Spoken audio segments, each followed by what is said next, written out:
Şimdi açıkça söylemek gerekirse şöyle arkadaşlar. Eğer bu karakteri satmak için örecekseniz bu ekoselerle uğraşmayın. Çünkü bu hem çok zaman alıcı hem de çok yıpratıcı. Bakın insanın ellerini gerçekten deliyor. Fakat kendiniz için yapıyorsanız, sevdikleriniz için yapıyorsanız bununla saatlerce uğraşmaya değer mi? Değer. Onun takdirini size bırakıyorum. Ama Shireen görsellerinde zaten biliyorsunuz tek renk gibi gözüküyor genelde pantolonu. Çok nadir yerlerde çizgileri belli belirsiz ortaya çıkından dolayı ister ekoseli, ister çizgili, isterseniz tek renk yapabilirsiniz karakteri.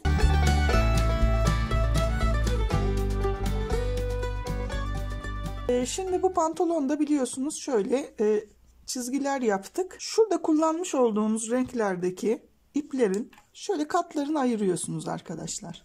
Her ipten mutlaka kullanacağız. Normalde ipin kalınlığı neyse onun yarıya indiriyoruz.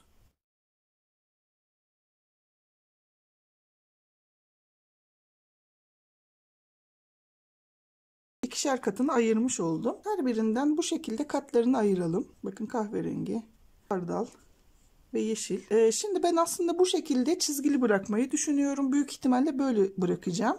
Ancak ekose yapmak isteyen arkadaşlara da göstermek istiyorum nasıl yapıldığını. Belki o şekilde tercih edebilirsiniz. Şimdi normalde bu şekilde ekose yapmak istiyorsanız aslında gövdeye geçmeden önce bacakları doldurup o şekilde yapabilirsiniz. Yani tamamen bitirmeden de bu işlemi yapabilirsiniz arkadaşlar. Daha rahat olacaktır. Şimdi şöyle iğneme geçiriyorum ipimi. Şuradaki yan çizgiden başlayalım. İstediğiniz yerden başlayabilirsiniz. Öncelikle şu renkle şu yan çizgiyi kapatmak istiyorum, birleşme yerlerini.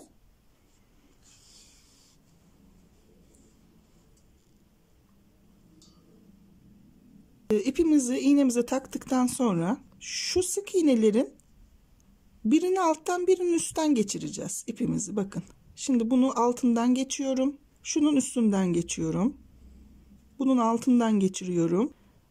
Sık iğneyi takip ederek gideceksiniz. Şunun üstünden geçiriyorum, tekrar bir alttan bir üstten.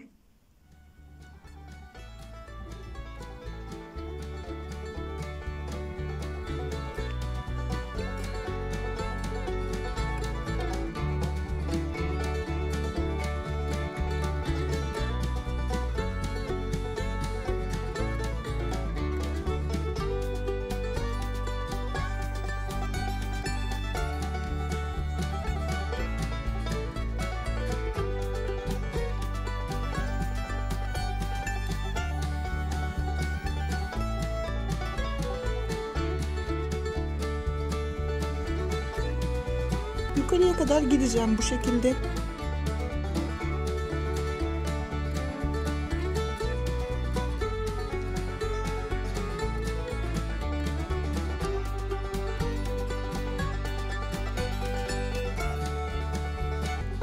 Şimdi yukarıya kadar çıktım. Bakın arkadaşlar, şimdi şurada ilk önce yeşille başladığım için yeşilden sonra hardal sarısı var, sonra tekrar yeşil var. O yüzden devam ederken şimdi bunun yanına hardal sarısıyla bir sıra gideceğimiz için bir sık iğne atlıyorum. Bir sık iğne sonrasından tekrar yeşille aşağı inerek devam edeceğim. Şimdi hardal sarısıyla devam edeceğim. Çünkü yeşilden sonra biliyorsunuz hardal sarısı var bakın sırada. Şuradaki sıraları takip ederek gideceğiz. Renk geçişlerinin sıralarını takip ederek gideceğiz. Yan taraftakini bir alttan bir üstten yapıyoruz. Bunu da tam tersinden. Bunun alttan geçenine üstten gireceğiz. Üstten geçenine de alttan gireceğiz. Şu şekilde bakın, şurası üstten bitmiş. Alttan başlıyorum. Bir alt bir üst yapıyorum yine.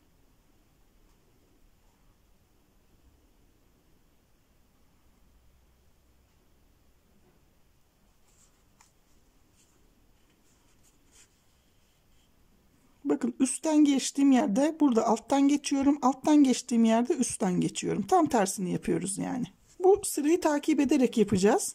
Arada şaşırmalar olabilir. Artırmalar ve eksiltmelerin yerlerinde sık iğneler değişebilir. Siz düz sık iğneyi takip edin bu şekilde. Şimdi şurada bir artırma olmuş bakın. Bu artırma için o tarafa doğru geçiş yapacağım.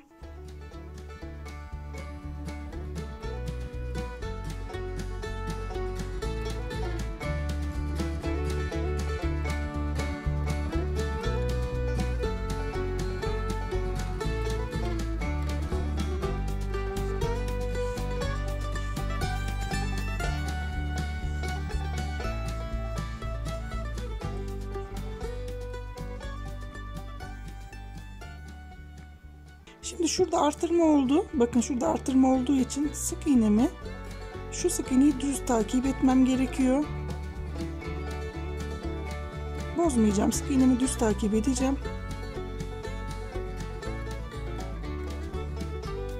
O aradakileri de kendi pantolonun renginden gidebilirsiniz arkadaşlar. Boş kalanları.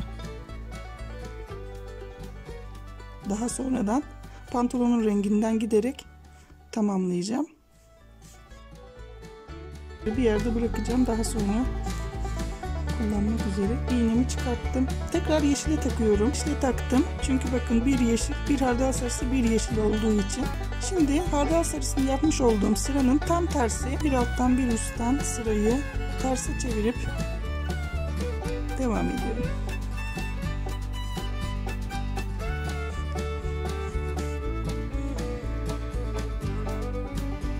Üstteki yerin alttan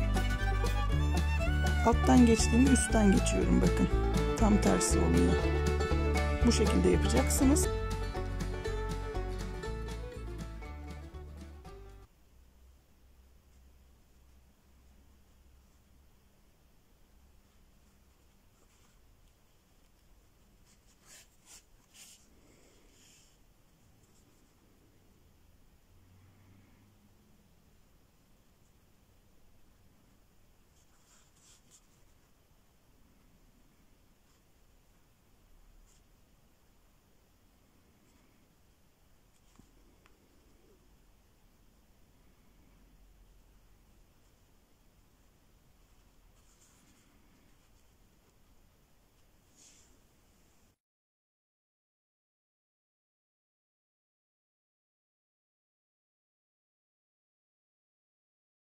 Şimdi yeşili de bırakıyorum burada. Artık kahverengiye geçiyorum. Şimdi şöyle düşünün arkadaşlar. Bir yeşil, bir hardal sarısı, bir yeşil. Ondan sonra 1, 2, 3, 4 sıra kahverengiyle örmüşüz. Şimdi 4 sıra yine kahverengiyle yapacağız. Sırayı takip edeceğiz, bozmayacağız. Kahverengi biraz daha uzun taktım çünkü onu daha çok kullanacağız.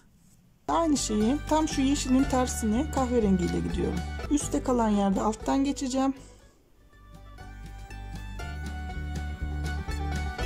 Bakın yukarıya kadar şu kahverengiyle çıktım ve hemen yandaki sık iğneden aynı şekilde devam edeceğim.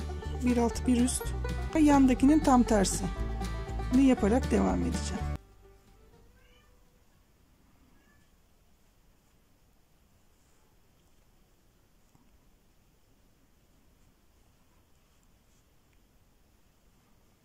Burada bakın artırma var arkadaşlar. Burada artırma olduğu için sık iğne burada bitti.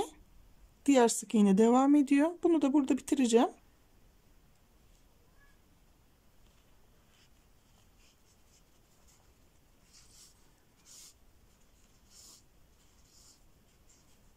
Şöyle.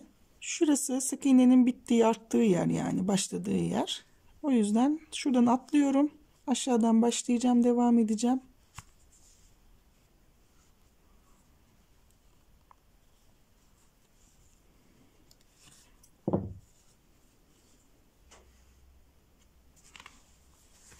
Şimdi sık iğne şuradan artarak devam ettiği için şu yan sık iğneye geçtim. Şurada bakın üstte, yani şurada üstte kaldı ya, burada altta olacak. Alt, üst, alt, üst, bu da alt olmuş oluyor. Yani şuraya üstten şöyle devam edeceğim, simetri bozulmasın. O şekilde sayarak yapın. Bu tür durumlarla karşılaştığınız zaman.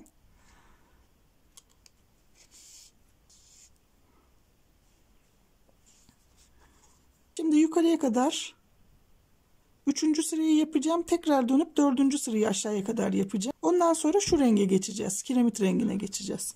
Şimdi kahverengi ile 1, 2, 3, 4 sırayı tamamlamış olduk. Kahverengiden sonra bakın kiremit rengi var. Şimdi kiremit rengiyle bir sıra gideceğim. Ondan sonra tekrar kahverengiyle 1, 2, 3, 4 sıra gideceğim. Sonra tekrar yeşil, hardal sarısı, yeşil. Yani şu sırayı takip ederek ve size göstermiş olduğum bu yöntemle pantolonu ekose yapmak istediğinizde bu şekilde yapabilirsiniz arkadaşlar. Şurada artırma var. Bakın iğnemi bu tarafa döndürdüm. Normalde şöyle gidiyor sık iğne ama düzgün gitmesini istediğim için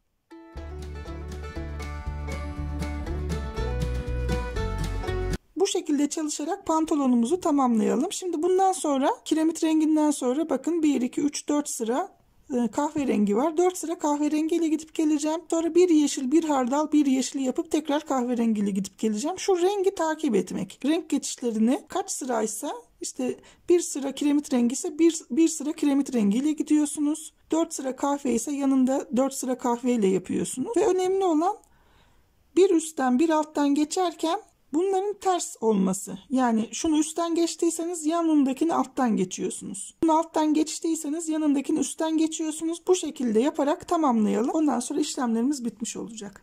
Bakın bunu bitirdikten sonra 1, 2, 3, 4 sırada kahve ile gittim. Şimdi yeşil, hardal sarısı ve yeşil diye devam edeceğim. Bu şekilde tamamlayacaksınız.